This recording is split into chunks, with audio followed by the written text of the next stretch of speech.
Hi, my name's Pastor Eric, and if you listen to the Faith Over Breakfast podcast or Journey Companion Ministries podcast or the Healing the City podcast, you probably recognize my voice. And you probably recognize it as the intro to many of these, telling you all about how you can support us.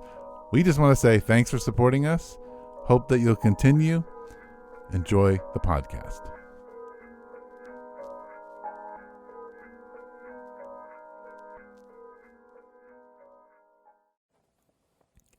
Welcome to Faith Over Breakfast. You are listening to a podcast by Pastor Eric Deepen and Pastor Andy Littleton. If you enjoy Faith Over Breakfast, we encourage you to rate it on the Apple Podcast app, on Spotify, or Google Play. Thank you and enjoy the podcast. Yep. Welcome to Faith Over Breakfast. My name is Andy from Mission Church, and I'm sitting across from Eric from The Village. And our newly rearranged podcast studio with our new desk. I feel disoriented. Because the orientation has changed. But it's good. Good conversation today about change, change in church, about why church is emotional, why it's change is hard. We had a great question from a listener. We think the more we were going through it, I thought people are going to resonate with this. This is a lot of us, if not all of us, have experienced this and are thinking about this.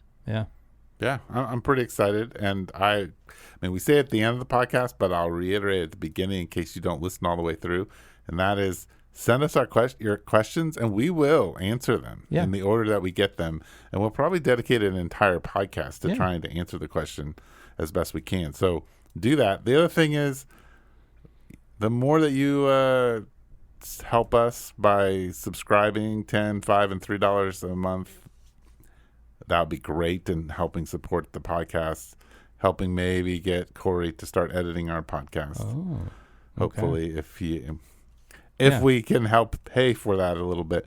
But do what I've done, which is I support the podcast. $10 a month. I just stuck it on repeat. Just takes it out of my account. I don't go to Chipotle once. Man, Chipotle is probably $16. Oh no, I never do the $16 Chipotle. Do the one bag of chips. No, I get a taco and I get sides. Okay. So one taco and the sides you can get 3 sides. Wow. Yeah. What a deal. Okay. Well, let's not belabor this. Let's jump in. Here we go. Enjoy. See you guys. Checkity check. I'm pretty sure we're on. Yeah, sure looks like it. So I walk in today, and this is not my standard expectation for the Village, but the podcast studio is all reoriented and new desks, and this is change is afoot, Eric.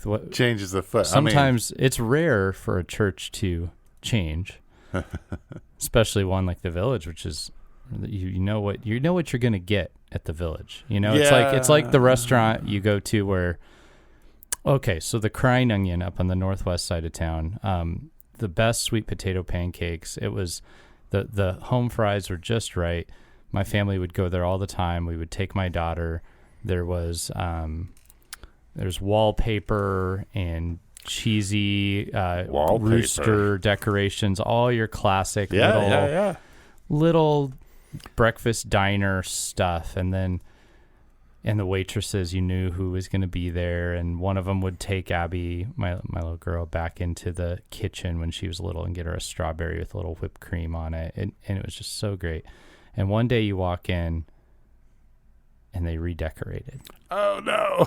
and it's like, I don't know about this. I don't like they're modernizing, but I didn't want them to modernize because I like it here. Right, because they're. Yeah, I like it here, and I still wish they would have left it. And then the waitresses change, and you don't know anybody anymore. So far, they haven't messed up the sweet potato pancake, which is at least the last time I was there. That's really the most important thing. So is the core. Yeah, it's the core the same. The same is the sweet potato pancake. The same. The Crying Onion I've never been. The Crying Onion. It's on the other side of town. And when Abby was a baby, my dad used to call it the Crying Youngin. The Crying Youngin. Because we would have to take the Crying Youngin outside to walk around a little bit and calm down every once in a while. Gotcha. So that metaphor just emerged. So here we are. The podcast studio is different. I'm like, is the village even? Are you guys Christians anymore? Is there something going on? Well, I think if you notice, the village has we finally moved to maybe what I would call a little bit of the detail level. Okay. Just in our, so we finally got some trim around a door that we had installed. Trim around a door. We're just slowly working on stuff. Is the roof not leaking anymore? The roof doesn't leak anymore. Oh, you guys are... We got two new air conditioning units. Wow. We put in 2 big industrial doors. You guys are an establishment now. Yeah. Wow. I still move the couches around and get people a little frustrated every few weeks so that they don't have their favorite seat. It's been moved. That's interesting. Well, it just so happens that a listener did send in a great question that ties in with these metaphors a bit. And the question is, and I want to frame it just a little bit. It sounds like some change is going on at church. Yeah, transitions and maybe not transitions you want. Or you don't know yet. Yeah. You don't know. It's some changes are coming and beginning to feel. So the question is, why is church so emotional? Like I'm angry, maybe betrayed, feeling so emotionally connected, and but also I think another word in there was curious. Like maybe there is something good. Actually, on the other side of this. Why is church so emotional? And meaning, why do I care so much when it changes or when a church closes or a new one opens or a leader leaves or a core person isn't there, they move out of town but they change. Sometimes you walk in the podcast studio and the table has been moved around, and that's a metaphor for change. So did you engineer this change in here just for this podcast, just so we would have to be immersed in it? Yeah, that would be pretty hilarious, wouldn't it? That would be. No. This is what happens when other people get involved in your world, in your stuff. Okay. Yeah. So you didn't engineer it. Maybe God did. Yeah. That's how it works. Okay. So how do we want to start here? Well, let's just talk about change for a moment. Okay. So I believe that people crave and need stability. Yeah. And as our world has moved faster and faster with technology, and our families have become more and more separated, even from hard things like divorce to just the kids grow up and they move across the country, and then grandchildren are across the country, and we've been dispersed. Yeah.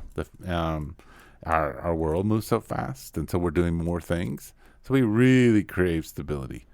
And I think we're designed for stability. Yeah. For stable spaces in our life. That doesn't mean that we shouldn't. Yeah. That uncertainty isn't part of life, or even part of what would have happened in the garden. But stability, we need it. It's part of being human, to have space for connection, have space where I know what's going to be there, and I can develop long-term relationships and with surroundings and with people. I definitely agree. And I think for a little bit, I think the church used to understand the surroundings part more, then kind of forgot how important that is and made very utilitarian spaces. But even what I was describing with that breakfast place, surroundings have a lot to do with it. I mean, you hear when kids come home from college, and the difference between coming home to my room is exactly the way it was to when your parents decide it's an office now. Or your parents downsize, so they move to a different house.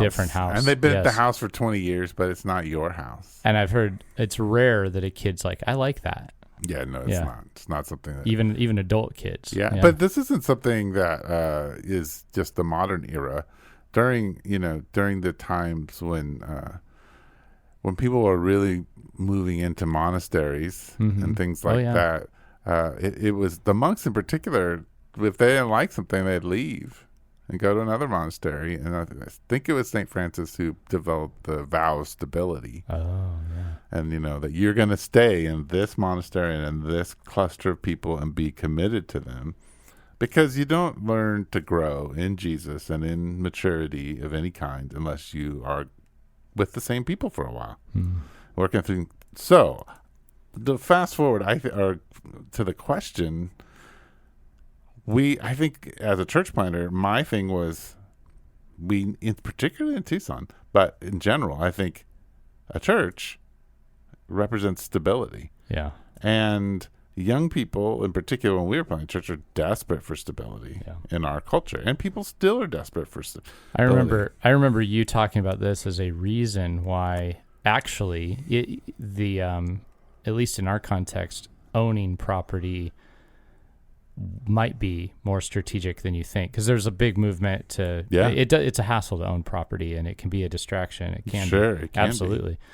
Be. But so there's a big movement to say, I just rent theaters and stuff. But you had said, and I have noticed, and I noticed this in our community, is longing for, we were a merger of two churches. So I've been through and watched people respond to change.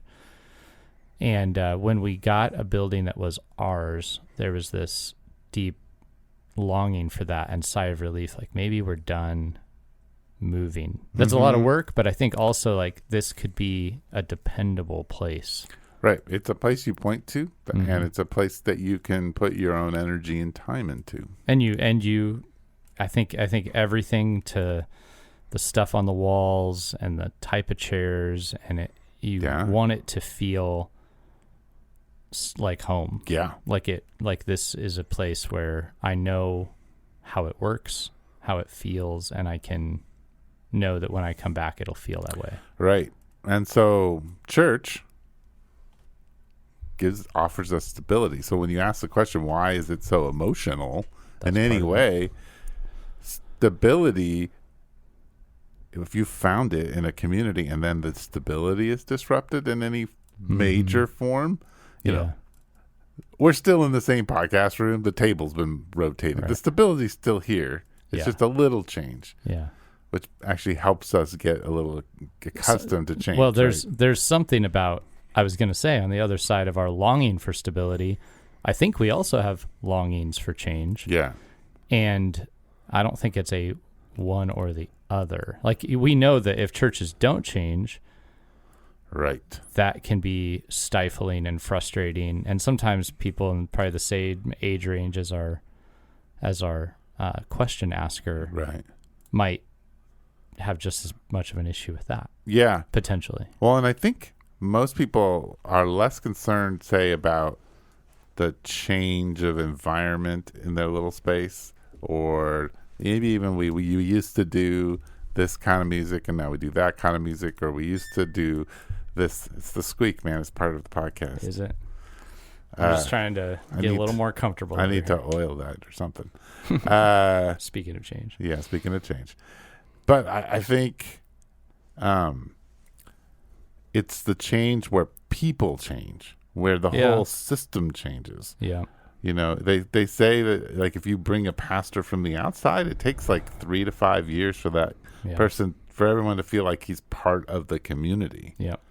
And it's whatever major relational transitions happen are much more dramatic in your stability than we went from, we're doing the purpose-driven life to now we're doing inductive Bible study. Okay, I used to like the book studies. I'm willing to do the Bible studies. Okay, but it's not as big a change if the people or dramatic theological issues don't change. Like, we used to be a non-affirming church. We are now an affirming church, or something like we make a big theological change.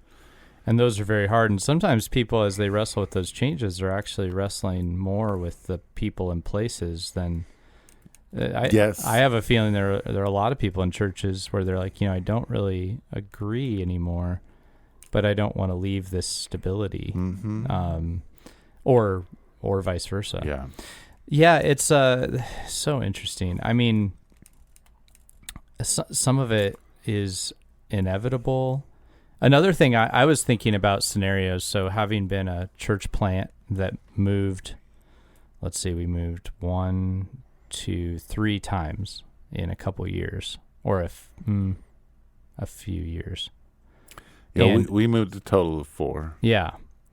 And there's a certain disruption, but also on the early end of a church, it's a little more like expected and can even be kind of exciting, a little bit of a hassle, but it is different when you're new. Mm-hmm. But we did that. We did a merger of a church, and I think that was a pretty big transition. I'll actually flash back now to one that I've recognized as a pretty big one that I wish I would have been more attuned to. And that was that when we were planting, our closest knit leaders did kind of a small group looking thing together. We talked about what we were going to do with the church. We learned together. We sat together. We talked. We hung out. And then at some point, I felt that we needed to kind of break that group up as being not that we wouldn't hang out or anything, but that they would go and do likewise in the church. And I think that was a profound loss in transition that I felt it too, but that I didn't realize was going to be as profound as it was, because that was the core. I mean, that was our deepest level of community in that time, was with each other. And when you go off and you lead another group and you start building more relationships, your capacity changes. And I think not only that, I mean, I think we wanted to hang out with each other, but we also just were running out of time and relational space. And so that was a big loss along the way for us all. The merger, there was an identity shift. Our church was the younger of the churches.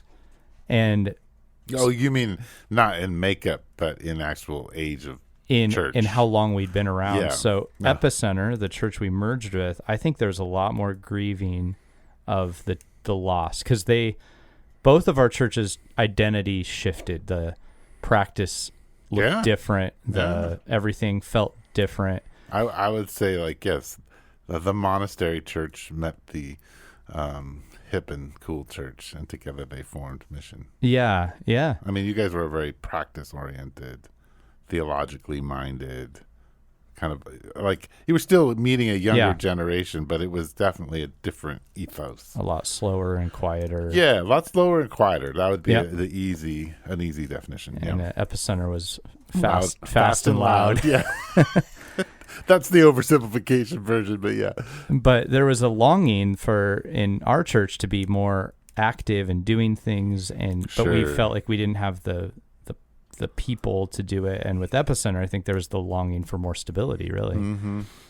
But they, I think, went through much more of a grieving process because of how they were changing anyway. It was about to happen, but it hadn't happened yet, and so there was a dream that was being lost. Mm-hmm. It was not going to look quite the way their big dream was to be downtown. They weren't going to be downtown. There was a certain crowd that was going to be very embraced, and by joining with us and moving, it changed. It wasn't going to quite be that anymore. And there was a lot of grief, and I actually think in that case it was going to happen. It was necessary. We tried to engage the grief of it. We even had some little sessions where it was just kind of sharing what the loss of it. We picked that up from a book, and I think that was better than not doing it. But that was just some of these changes, I guess I'm saying, are inevitable, but they're still hard. Well, and some transitions in our life, and even for churches that you're involved in, are like a moving from Egypt to the Promised Land. You're moving out of like maybe some bondage or some limitations or some poor patterns or sinful things or brokenness, and you're moving into like a desert and a Promised Land kind of movement. And those are necessary changes in institutions, and they're necessary changes in our own lives. Like that's a cycle that we go through. So that's emotionally difficult. They're drastic changes that we have to deal with. I mean, change is inevitably part of our life, but the way that God designed the family and the way that he sent us out, historically, we did it in small groups together. Yeah. Like you can't handle a chaotic world by yourself. Yeah. And you need people to journey with. And I think sometimes we find a place like Mission, or we find a place like the Village, and there's other churches where we're like, the stability is so attractive, and the stability is so well thought out, and the stability is creative, that you're like, you in some ways become more about that stability. And I think this happens not just in kind of these we're not new, neither of us are new anymore, but as much as they do in long time established churches, we get, that becomes the idol, the stability of it. And I think there's good things. We don't want to ever undermine stability, but change is how transformation happens. Right. And so I think you can't have transformation without change. But you better really take a look at, you don't want stability to be your idol. You want it to be part of the thing that keeps you moving forward. The other thing I was thinking about, this is some speculating with our question asker a little bit, but I know I've experienced this on the other end, is another hard thing in a community is that the people are all in different places. Mm-hmm. So I would think about, like, for example, the merger. Some of us, when we went into the merger, had realized we were really tired. Yeah. And that we couldn't do this on this scale anymore. Sure. And we needed some support in both churches. You need some stability. Yeah. Well, and we couldn't do this with the smaller leadership and or the particular, we were missing giftings.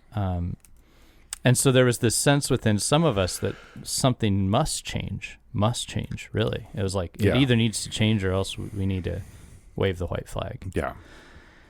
But that wouldn't necessarily have been the case for some of the people who were not in that position, maybe who were regular attenders who were, I like this, it feels right. And they may not have sensed that and had that same experience. And so the change very well could have been more unhappy for them. And I wonder in this situation with the one asking the question, if some people in that church are feeling like this is either an exciting change or a necessary change, whereas their experience, the one who asked the question, is more like, my stability might be being pulled out from under me here, even though the curiosity is still there. What if it's really great? And I think that's another hard part, is in a community of people, we are not all in the same place and our needs aren't the same at the same time. Yeah. And that's always going to be a thing we have to navigate through together. Yeah, I think another thing, and I mean, all of us in life operate off of three things. We operate off of our image, in the sense of how do we see ourselves, or how do we understand who we are? The beliefs we then have about ourselves and the other people around us, and then what do we really long for? Yeah. So we're doing that. So when you go to church, that church may be helping you understand who you are in a better way, helping you develop more healthy beliefs and meeting a longing that you have. And as soon as any of those get disrupted a little bit, you begin to question, or when things get disrupted, you begin to question who you are and what you believe about you and where you fit. Yeah. And what you're longing for in this situation. And I think just being aware of those things are really good, knowing that that's kind of how do I know who I am in this space? What do I believe about me and what I really want? Because that's going to be the thing that helps you connect to God and hold your church in a healthy perspective, because God's the only one who can tell you who you are. Yeah. And he's the only one who can meet your longings, and he can use the church, but he usually uses transition where there's stability to help you learn something about you and about him. Stay with us. We'll be right back. Thank you so much for listening to the Apostolic Mentoring Podcast with Charles Robinette. We hope that you will tune in next week. Purchase our new book, Radically Apostolic, available on Amazon in English, German, Spanish, French, and Portuguese. See you on the next episode of Apostolic Mentoring.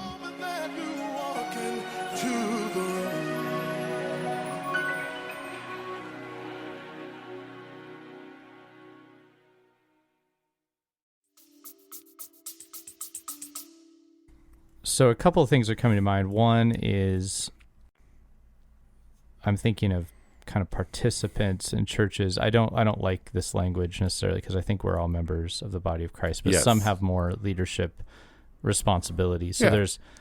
I think there is something, I see some major failures of mine looking back in leading people through change. Yeah.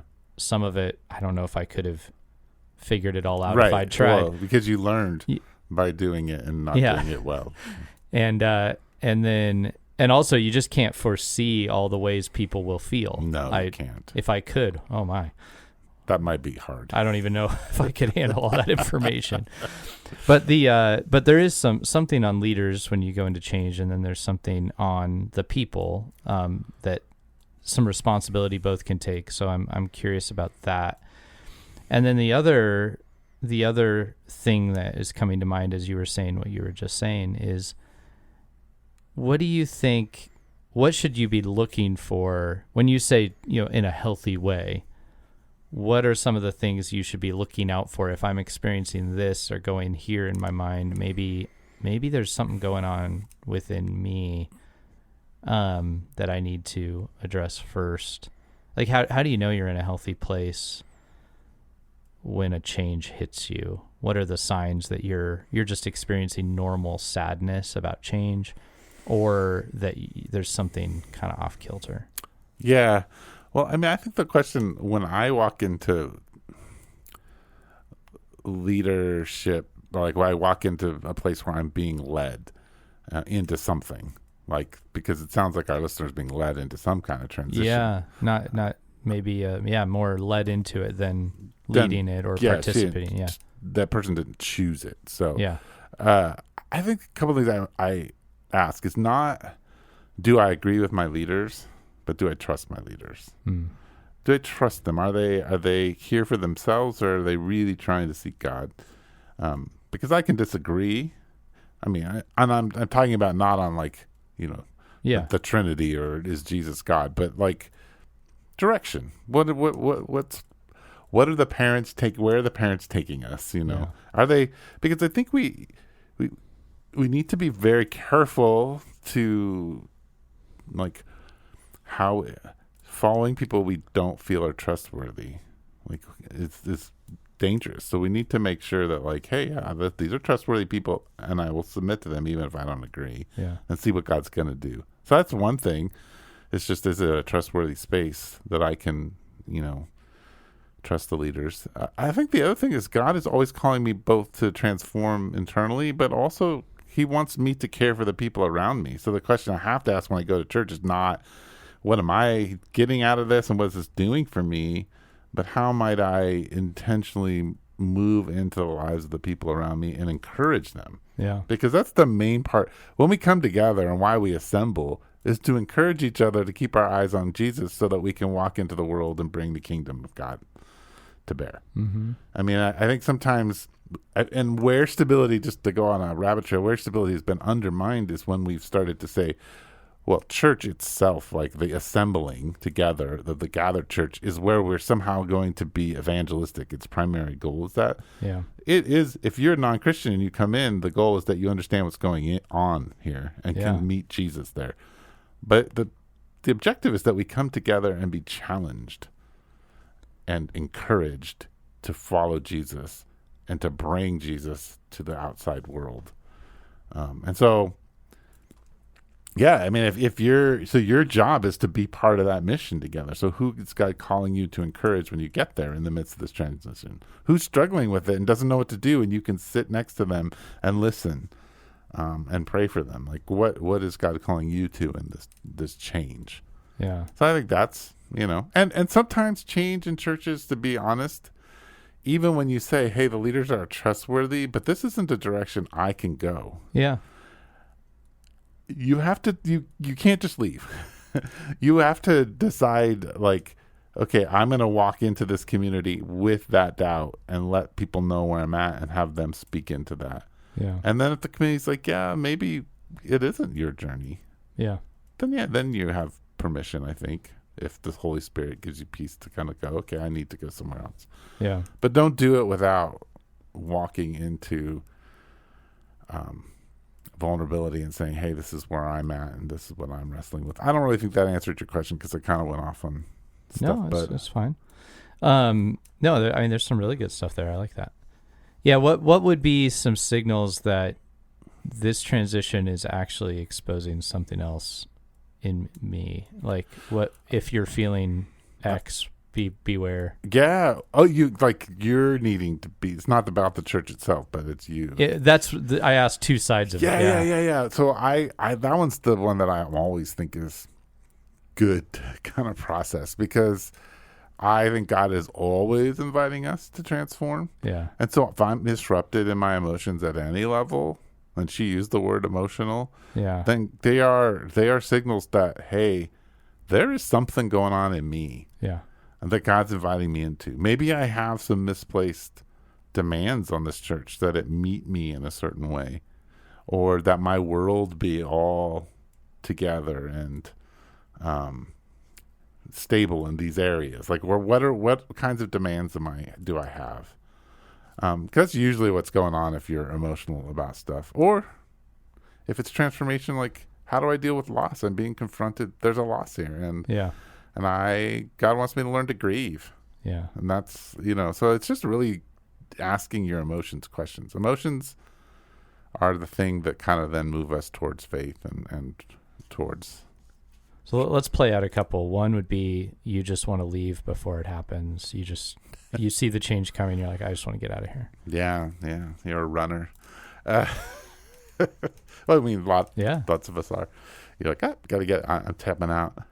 Yeah, I think, there's probably a lot of fear and anxiety built up there, and you're probably somebody who thinks, I can't survive in conflict, I can't survive in change, it's best to just get out. Yeah. So the invitation may be, well, God wants you to stand in change and see that he is enough for you, even if things aren't the way you want them to be. Another scenario, you find yourself looking at the decision makers and just getting super angry. Because they didn't consider you. Well, I mean, I think so. That's interesting. Let's just say they literally didn't consider. Let's say the leaders, people, but they didn't do a good job of leading. And they didn't.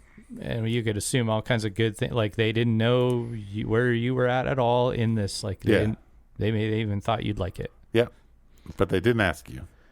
And I think wow. So you're going to be angry. So angry or really hurt, like, and maybe feeling lost, feeling like you don't belong, feeling like, you're not important.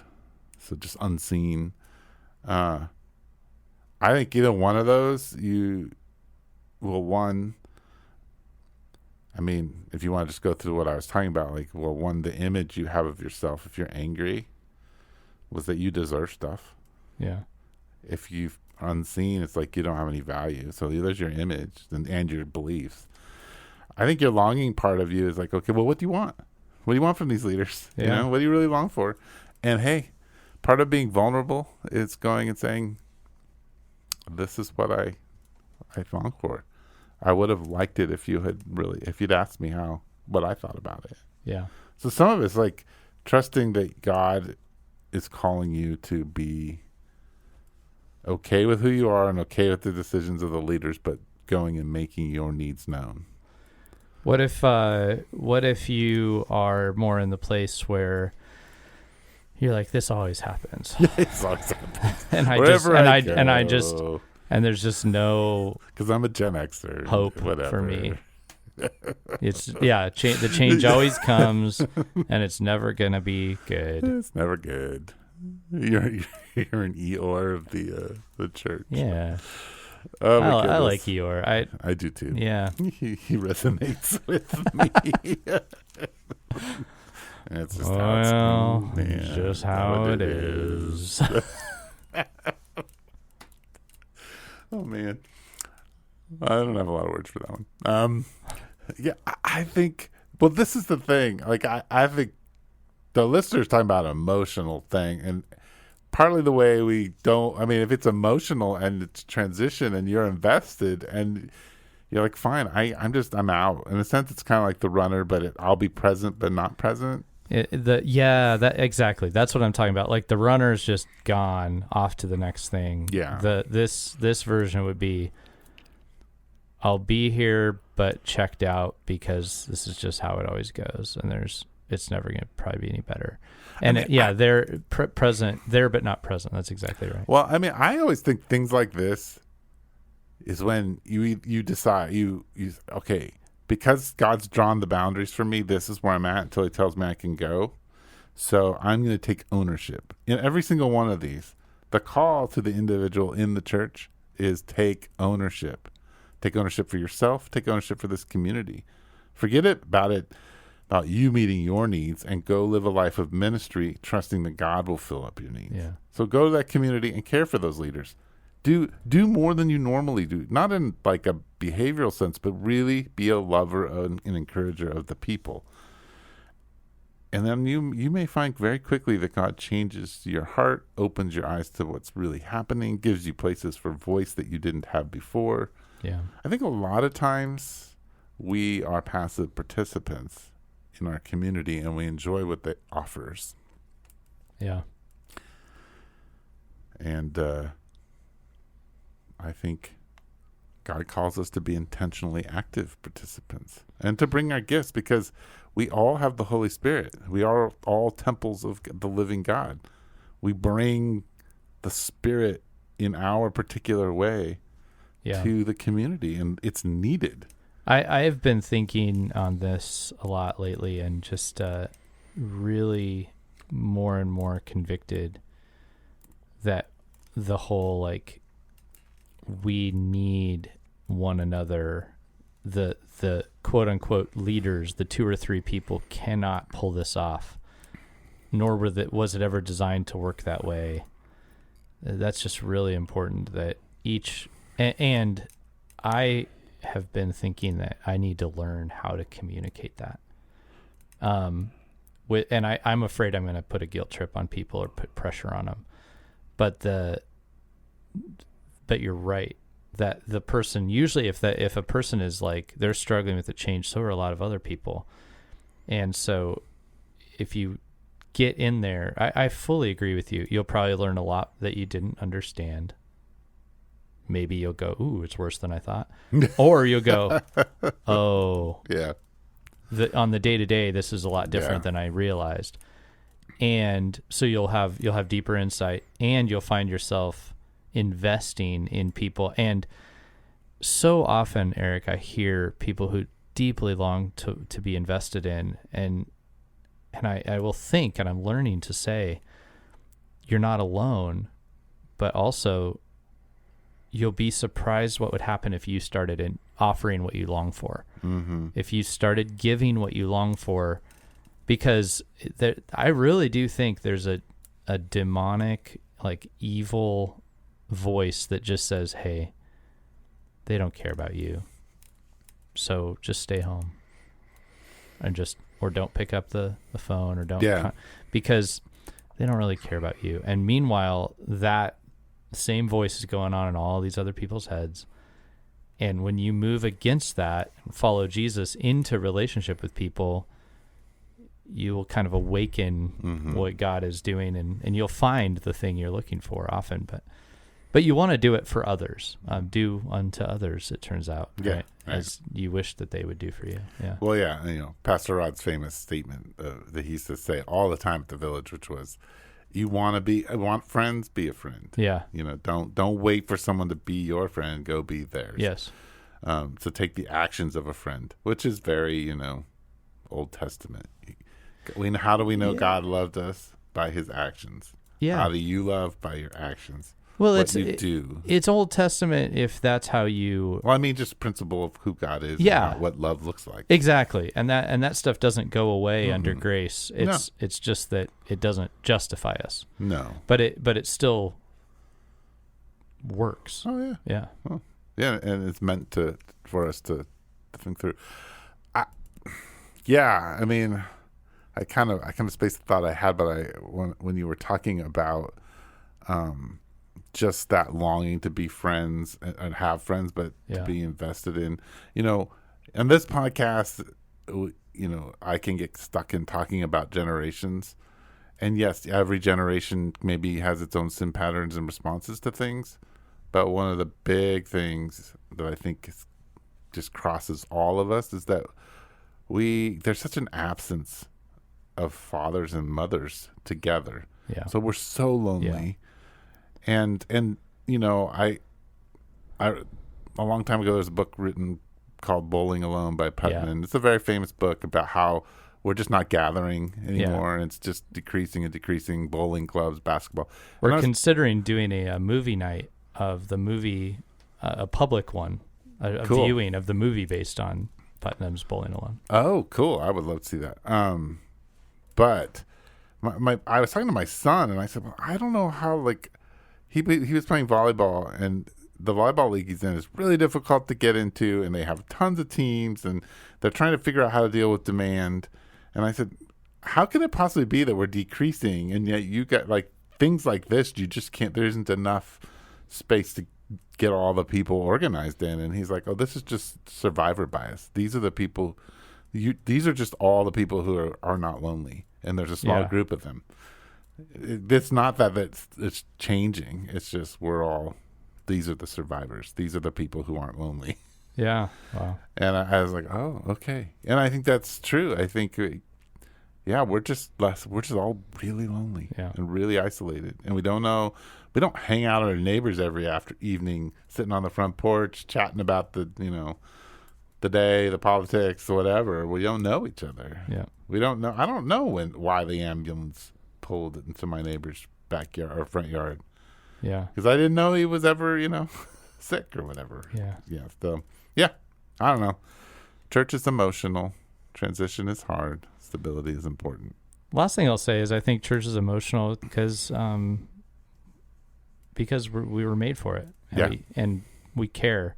I think even when a person who didn't realize they were going to be into a church comes and finds one and finds themselves kind of attached, it's because we were made for relationships that also enfolded our relationship with God into them. And so when you care about something, you do, because it matters. And I mean, and when, God says it's not good for a dom to be alone, he's not saying it's good for a single man to be without a woman. To get a girl. Though that's in there. Yeah. He's talking about humans. People. It's not good for people to be alone. For mankind. Yeah. And so I think that's important for us to remember. We weren't designed to do this by ourselves. Yeah. So probably the core answer is because church matters. Yep. All right, Eric. Well, thanks. That was fun. And hey, thanks for the question. If you ask us a question, we love it. Well, this is our favorite part, I think. Absolutely. Give us something to talk about. Absolutely. It's great. All right. So you can text us through the podcasting apps easy now, which is great. You can email us, faithoverbreakfast@gmail.com. Which is do that just so that we don't have to get all of the stupid junk mail. Okay. There you go. There's that. We don't need YouTube people telling us how many subscribers we have and how they can Not help a lot. us. Yeah. This last guy, I don't know if it was a bot, but if it was a bot, it was a snarky one. It was like, well, nothing's changed. Your SEO is still terrible. And I was like, well, I don't care about YouTube. But I mean, maybe we should. But maybe this is a prophetic SEO optimizer reaching out. But I didn't. I was like, well, I think we just connected to YouTube because why not? We're not trying to. Yeah. But if you want and you're a YouTuber, you can go to YouTube podcasts and listen to Faith Over Breakfast. And if you go to our church and you love search engine optimization and you want our podcast to blow up on YouTube and you'd like to make that happen, we will happily hand it over. But email guy, we know what you want. Yeah, we know what you want. You're trying to get paid, and we respect that. But the same, we're in the same boat. Yeah, we don't get paid to do this. No. So okay, so thanks for tuning in. Yeah, and thanks for listening. We'll see you next time. You've been listening to Faith Over Breakfast with Pastor Eric Deepen and Pastor Andy Littleton. Please share us on Instagram, Twitter, and Facebook. Thank you.